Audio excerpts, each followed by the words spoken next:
माँ की ममता, एक भावनात्मक कहानी। रवि बचपन से ही बहुत जिद्दी था, लेकिन उसकी हर जिद के पीछे एक ही नाम था, माँ। जब भी वह रोता, माँ अपनी गोद में उसे चुप करा देती। भूखा होता तो खुद भूखी रहकर उसे खिला देती।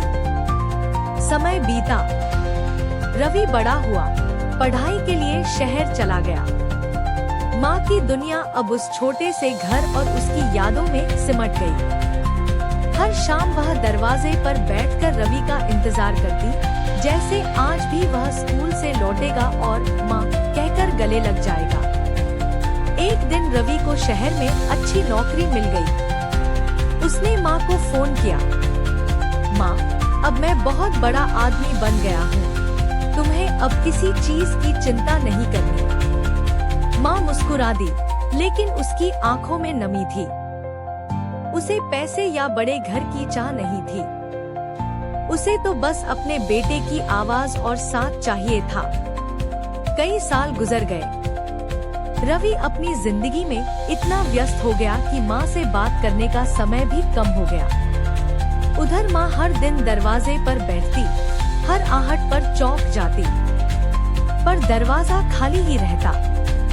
एक दिन अचानक रवि को गांव से खबर मिली, तुम्हारी माँ बहुत बीमार है। वह भागा भागा गांव पहुंचा।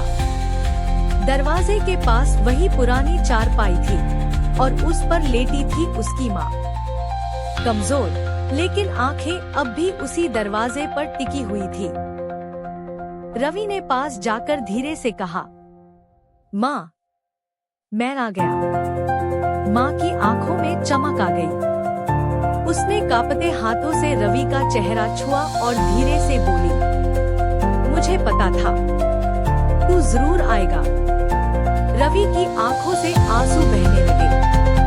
उसने माँ का हाथ पकड़कर कहा, माँ, मुझे माफ कर दो, मैं तुम्हें समय नहीं दे पाया। माँ हल्के से मुस्कुराई, बेटा, माँ अपने बच्चों से कभी नाराज नहीं होती। तू खुश रह, बस यही मेरी सबसे बड़ी खुशी है। कुछ ही पलों बाद माँ की आंखें हमेशा के लिए बंद हो गईं। और रवि समझ गया, जिस ममता को वह समय मिलने पर जीना चाहता था, वो तो बिना शर्त हर पल उसका इंतजार करती रही और अब हमेशा के लिए दूर चली गई। माँ का प्यार कभी खत्म नहीं होता, लेकिन उसे महसूस करने का मौका हमेशा नहीं मिलता।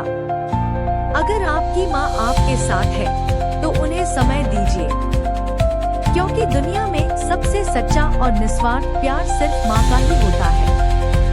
फिर मिलेंगे दोस्तों अगली नई कहानी लेकर, तब